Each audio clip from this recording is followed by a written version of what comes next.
1506년 9월 중종반정이 일어났던 그날 밤입니다. 궁궐 곳곳에서 피가 튀고 연산군의 측근들이 하나둘 목이 잘려나갔습니다. 장녹수는 그 자리에서 참수당했죠. 궁궐 앞마당에서 백성들이 지켜보는 가운데 말입니다. 그런데 말입니다. 그 장녹수 옆에 5살짜리 계집아이가 서 있었습니다. 이영수, 연산군과 장녹수 사이에서 태어난 딸이었습니다. 그 아이는 어머니가 칼을 맞는 걸 다 봤습니다. 피가 튀는 것도, 사람들이 돌을 던지는 것도 전부 다요. 그리고 그날 밤 이 아이는 궁궐에서 쫓겨났습니다. 그런데 이상한 게 뭐냐면요, 죽지는 않았습니다. 아니, 정확히는 살려둔 겁니다. 여러분, 반정이라는 게 뭡니까?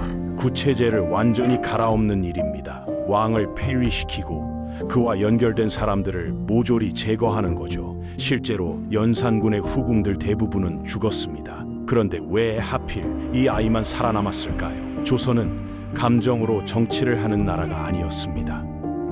그래서 질문은 이것입니다. 왜 조선은 이 아이를 죽이지 않았을까요? 그리고 더 중요한 질문이 하나 더 있습니다. 조선은 왜 이 아이를 살려둔 채로 평생 묶어두었을까요? 오늘은 연산군과 장녹수의 딸 이영수의 삶을 따라가 보겠습니다.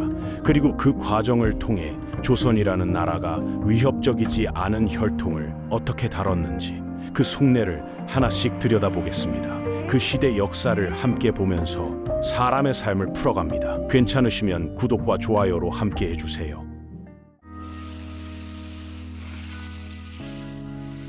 반정 당일 밤 궁궐 깊숙한 곳에서 회의가 열렸습니다. 박원종과 성희안, 반정을 주도한 대신들이 모였어요. 처리해야 할 일이 산더미였습니다. 후궁들 처형, 연산군 측근 제거, 새 왕 옹립. 근데 여기서 문제가 하나 생겼습니다. 박원종이 먼저 입을 열었습니다. 장녹수의 딸을 어찌할 것인가? 연산의 핏줄이요. 성희안이 대답했습니다. 아직 5살에 불과합니다. 여자아이이기도 하고요. 다른 대신이 끼어들었습니다. 그래도 연산의 피가 흐르는 것은 사실이요. 후환이 두렵소. 회의실 안이 조용해졌습니다. 죽이자니 명분이 서지 않았고 살리자니 찝찝했습니다. 그때 박원종이 다시 말했습니다. 저 아이가 무슨 위협이 되겠소? 5살 계집아이가 무슨 역모를 꾸미겠소? 게다가 어머니도 죽고 아버지도 폐위됐는데. 성희안이 고개를 끄덕였습니다. 하오나 괜히 동정 여론이 일어날 수도 있지 않겠소? 어린아이까지 죽였다, 이런 소리가 나오면. 그러자 다른 대신이 제안했습니다. 궁에 내보내면 어떻겠소? 죽이지는 말고 그냥 평민으로 살게 하는 것이요. 박원종이 잠시 생각하더니 말했습니다. 그것도 방법이요. 다만 감시는 해야 하오. 혹시 모를 일이니. 이렇게 해서 이영수의 운명이 결정됐습니다. 그날 밤 회의는 그렇게 끝났습니다. 다음 날 아침 이영수는 짐 보따리 하나 들고 궁궐을 나섰습니다. 어디로 가는지도 모르고 왜 가는지도 모르고 그냥 끌려가듯 나간 거죠. 옆에는 나이든 노비 한 명이 붙어 있었습니다. 동백이라는 이름의 여자였어요. 장녹수가 총애하던 노비였다고 합니다. 이 사람이 앞으로 이영수를 돌볼 거라고 했습니다. 동백은 아이의 손을 잡고 말했습니다. 아가씨, 이제 궁을 떠나야 합니다. 무서워 마세요. 제가 곁에 있으니. 이영수는 울지 않았습니다. 울 기력도 없었던 것 같아요. 그냥 멍하니 궁궐 뒤를 돌아봤습니다. 어제까지만 해도 자기가 살던 곳인데 이제는 다시 못 올 곳이 됐으니까요. 가는 길은 멀었습니다. 양주 봉천면이라는 곳이었어요. 도성에서 한참 떨어진 시골이죠. 마차를 타고 갔는데 길이 울퉁불퉁해서 아이는 계속 흔들렸습니다. 동백이 꽈이를 꼭 안아줬지만 이영수는 내내 창밖만 보고 있었습니다. 지나가는 사람들이 마차를 보면서 수군거렸어요. 저게 누구래? 쉿, 연산군 핏줄이라던데. 어머나, 저런 어린 것을. 이영수는 그 소리를 다 들었을 겁니다.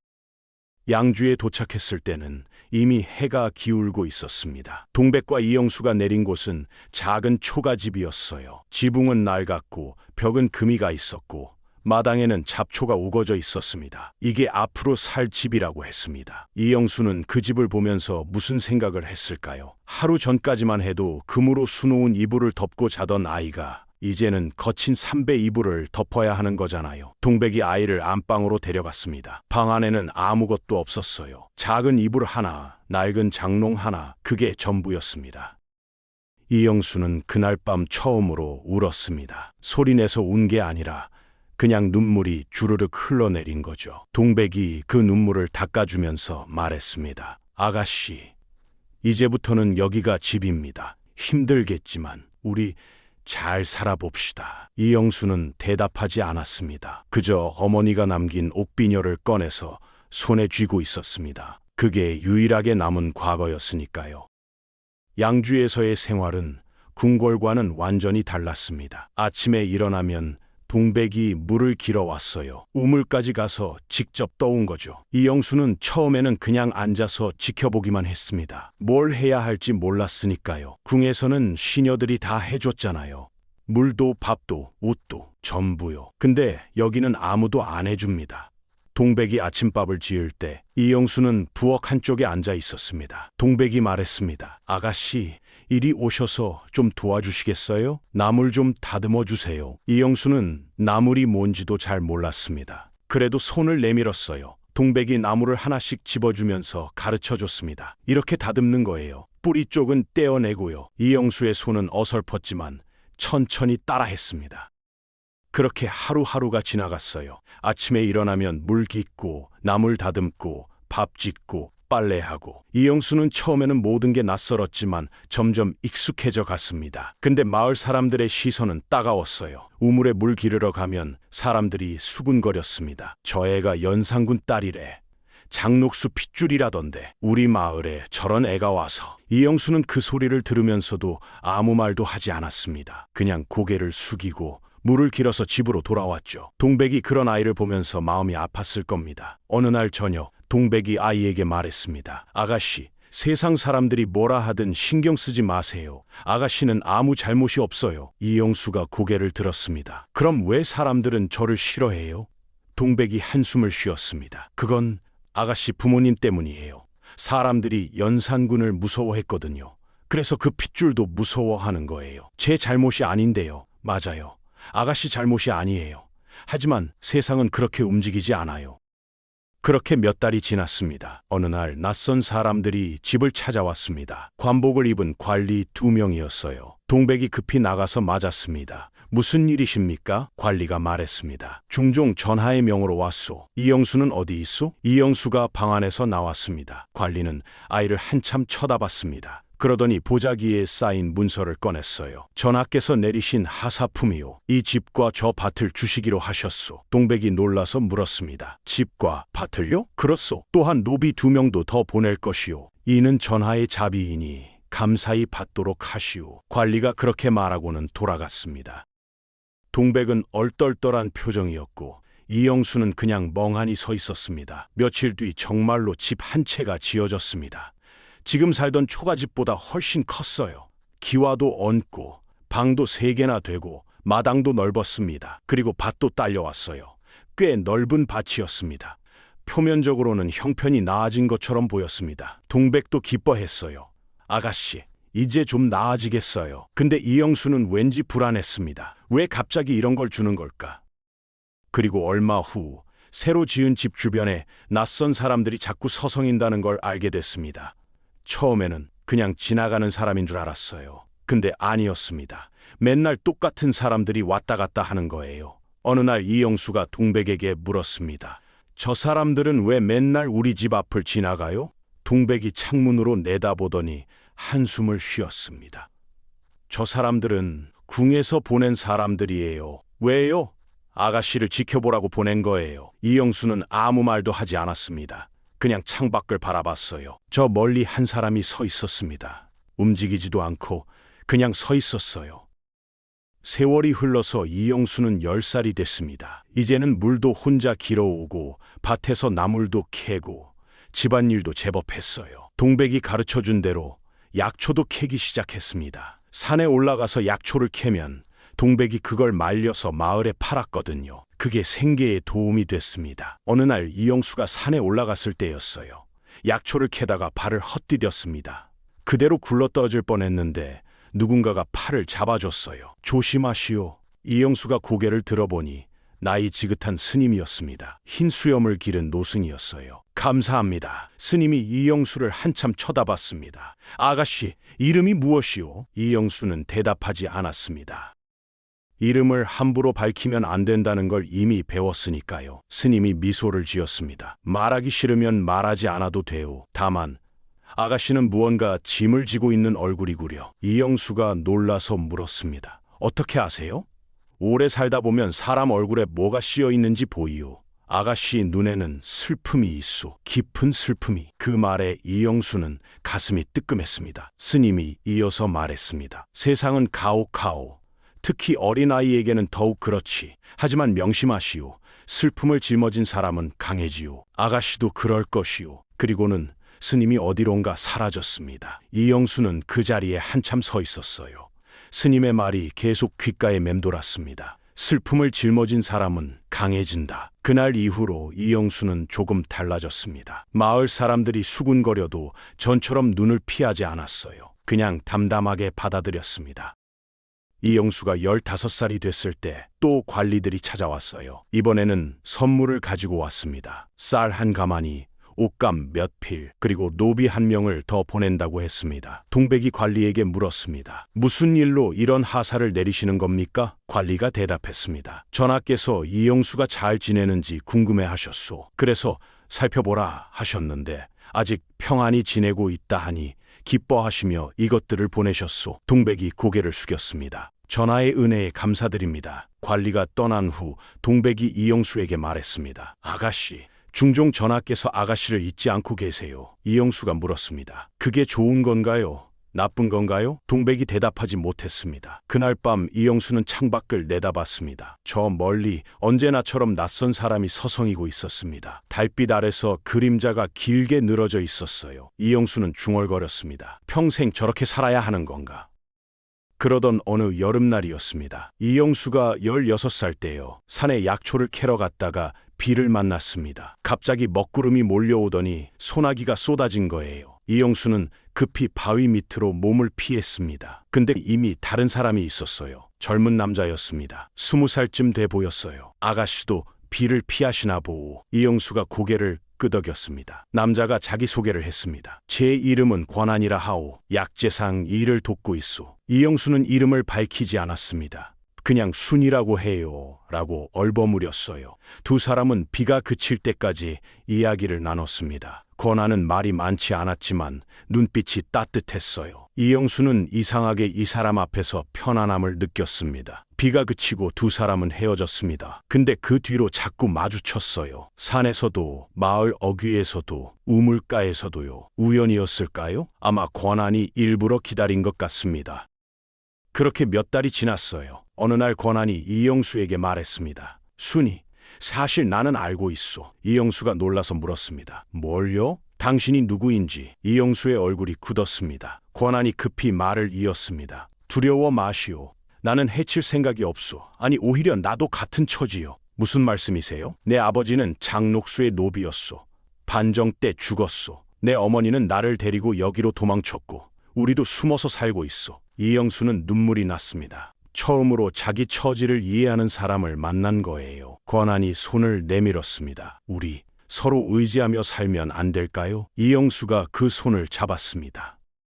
그렇게 두 사람은 가까워졌습니다. 몰래 만나서 이야기를 나누고 함께 산을 걸었어요. 이영수는 처음으로 웃을 수 있었습니다. 진짜 웃음이었어요. 권한도 이영수를 보면서 행복해했습니다. 근데 두 사람 모두 알고 있었습니다. 이게 쉽지 않을 거라는 걸요. 어느 날 밤 이영수 권한에게 말했습니다. 우리 이러면 안 돼요. 들키면. 권한이 이영수의 손을 잡았습니다. 나는 상관없소. 당신을 사랑하니까. 하지만 왕실이 뭐 어쩌겠소. 우리가 조용히 살면 되지 않소? 이영수는 고개를 저었습니다. 권한이 한참 생각하더니 말했습니다. 그럼 도망치시오. 어디로요? 아무도 모르는 곳으로. 당신과 나 둘이서. 이영수는 망설였습니다. 도망친다. 그게 가능할까? 근데 동백이 말렸어요. 아가씨, 도망치면 죽습니다. 왕실이 가만 안 둘 거예요. 아가씨뿐 아니라 권한도 위험해져요. 그럼 어떻게 해요? 그냥 조용히 지내세요. 이영수는 그 말을 들었지만 권한을 포기할 수 없었습니다.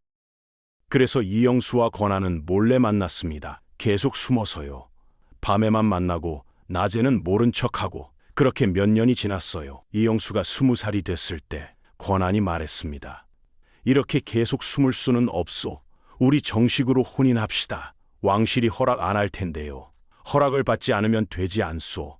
그냥 우리끼리 혼인하는 거요. 이영수는 깜짝 놀랐습니다. 그럼 반역 아닌가요? 반역은 무슨, 평민끼리 혼인하는데 무슨 반역이요? 당신은 이미 평민 아니요? 권한의 말이 맞았습니다. 이영수는 이미 궁에서 쫓겨난 지 오래였어요. 그래서 두 사람은 결단을 내렸습니다. 어느 가을밤 작은 사당에서 둘만의 혼인식을 올렸습니다. 증인은 동백 하나뿐이었어요. 촛불을 켜놓고 하늘에 절을 올리고 서로 맹세했습니다. 평생 함께 하겠습니다. 이영수는 그날 밤 처음으로 자유로움을 느꼈습니다. 권한도 행복해했습니다. 두 사람은 권한의 작은 집에서 살기 시작했어요. 좁았지만 따뜻했습니다. 그리고 얼마 후 이영수는 아이를 가졌습니다. 딸이었어요. 이름을 희망이라고 지었습니다. 이영수는 아기를 품에 안고 울었습니다. 기쁨의 눈물이었죠. 우리 딸은 나처럼 살지 않을 거야. 자유롭게 살 거야. 권한도 딸을 보면서 눈물을 흘렸습니다. 우리 아이만큼은 평범하게 키우자. 과거는 묻어두고. 두 사람은 그렇게 다짐했습니다. 근데 세상이 그렇게 호락호락하지 않았어요. 1518년 이영수가 22살 때였습니다. 궁에서 또 사신이 왔어요. 이번에는 표정이 심각했습니다. 이영수, 네가 왕명도 없이 혼인했다는 게 사실이냐? 이영수는 고개를 숙였습니다. 사실입니다. 이는 왕명을 어긴 죄다. 알고 있느냐? 알고 있습니다. 사신이 한숨을 쉬었습니다. 원래대로라면 처벌을 받아야 한다. 하지만 중종 전하께서 특별히 용서하신다. 다만 앞으로는 조용히 살도록 하여라. 사신이 떠난 후 권한이 기뻐했습니다. 다행이요. 근데 이영수는 기쁘지 않았습니다. 뭔가 이상했거든요. 왜 갑자기 용서하는 거지?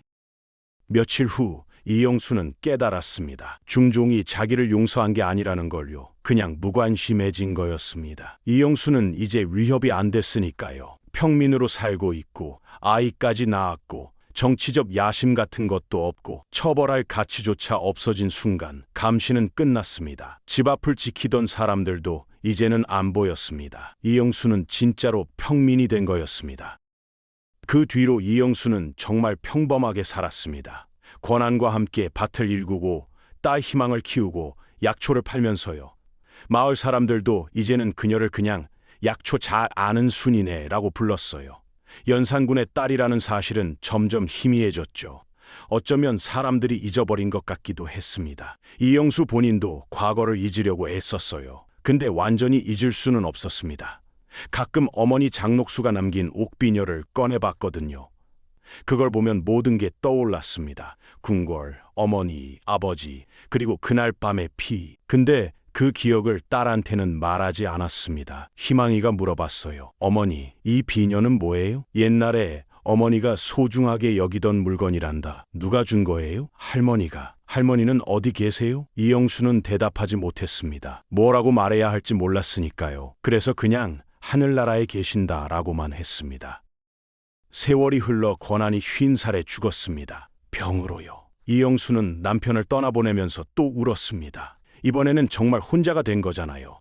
딸 희망은 이미 시집을 갔고 손녀들이 생겼어요. 이영수는 그 손녀들을 보면서 생각했습니다. 이 아이들은 진짜 자유롭구나. 왕실 혈통이라는 꼬리표도 없고 장녹수의 핏줄이라는 저주도 없고 그냥 평범한 조선 백성이니까요. 이영수는 손녀 중 하나에게 옥비녀를 물려줬습니다. 어느 날 그 손녀가 물었어요. 할머니, 이게 뭐예요? 이건 네가 어디서 왔는지 알려주는 나침반이란다. 무슨 뜻이에요? 이영수는 손녀의 손을 잡았습니다. 너는 평범한 집안에서 태어난 것처럼 보이지만 사실 네 핏줄은 특별하단다. 하지만 그걸 자랑하거나 떠벌리지는 마라. 그냥 가슴 속에만 간직하고 조용히 살아야 한다. 손녀가 고개를 갸웃했습니다. 무슨 말인지 이해 못한 것 같았어요. 이영수는 그게 다행이라고 생각했습니다. 이해 안 해도 돼요. 그냥 평범하게 살면 되니까. 이영수는 60살쯤에 조용히 죽었습니다. 병도 아니고 그냥 늙어서요. 죽기 전날 밤 이영수는 창밖을 내다봤습니다. 별이 많이 떠 있었어요. 그 별을 보면서 이영수는 중얼거렸습니다. 나는 결국 살아남았구나. 그렇습니다. 이영수는 살아남았어요. 5살에 모든 걸 잃었지만 죽지 않았습니다. 평생 감시받고 정체성을 숨기고 평민처럼 살았지만 그래도 살아남았어요. 그리고 딸을 낳았고 손녀를 받고 자기 삶을 꾸려나갔습니다. 여러분, 이 이야기를 들으면서 뭐가 떠오르셨나요? 중종이 관대했다고 생각하셨나요? 아니면 이영수가 불쌍하다고 느끼셨나요? 저는 좀 다르게 봅니다. 이 이야기의 핵심은 이영수 개인이 아니라 조선이라는 시스템입니다. 조선은 왕실 혈통을 철저히 관리했어요. 위협적인 혈통은 제거했고 위협적이지 않은 혈통은 묶어뒀죠. 이영수는 후자였습니다. 5살 여자아이, 어머니는 죽고 아버지는 폐위되고 왕위 계승권 같은 건 애초에 없는 아이. 이런 아이를 죽일 이유가 있을까요? 없습니다. 오히려 살려두는 게 나아요. 죽이면 비난이 나올 테니까요. 그래서 살려뒀습니다. 대신 궁 밖으로 내보내고 집을 주고 밭을 주고 가끔 선물을 보냈습니다. 겉으로는 자비처럼 보이게끔 포장했지만요. 그리고 이영수가 왕명 없이 결혼했을 때도 중종은 용서했습니다. 왜요? 이영수는 이미 위협이 아니었으니까요. 이게 비단 조선만의 이야기일까요? 지금도 비슷하지 않나요? 큰 회사에서 문제를 일으킨 직원이 있다고 칩시다. 바로 자르면 회사가 가혹하다 이런 손소리 나오겠죠. 그래서 어떻게 합니까? 한직으로 보냅니다. 그러면서 우리는 직원을 지켰다 이렇게 말하죠. 근데 그 직원은 회사에는 있지만 사실상 끝난 겁니다. 이게 이영수의 상황이랑 다를 게 뭐가 있습니까? 조선왕조실록에 이영수에 대한 기록은 몇 줄밖에 안 됩니다. 연산군의 딸 장녹수 소생, 양주에서 평민으로 살다 죽음, 이게 전부예요. 이 여자의 일생이 단 몇 줄로 끝난 겁니다. 근데 그 몇 줄 뒤에 진짜 이야기가 있습니다. 5살에 모든 걸 잃고 평생 보이지 않는 줄에 묶여 살았지만 그래도 끝까지 버텨낸 한 여자의 이야기가요. 이영수는 왕의 딸이었지만 왕족으로 대우받지 못했습니다. 평민처럼 살았지만 진짜 평민도 아니었습니다. 그 어중간한 자리에서 평생을 버텼던 겁니다. 이게 비극이라면 비극이지만 동시에 생존이기도 했습니다. 그리고 그 생존의 방식이 권력이라는 게 어떻게 작동하는지 보여줍니다. 필요하면 쓰고 필요 없으면 묶어두고 그러면서도 본인들은 자비롭다고 생각하는 거죠. 이영수는 그 안에서 살아남았습니다. 죽지 않았고 미치지 않았고 끝까지 자기 삶을 살았으니까요. 역사책에는 몇 줄밖에 안 남았지만 그 몇 줄을 버티고 산 사람의 인생은 결코 가볍지 않습니다.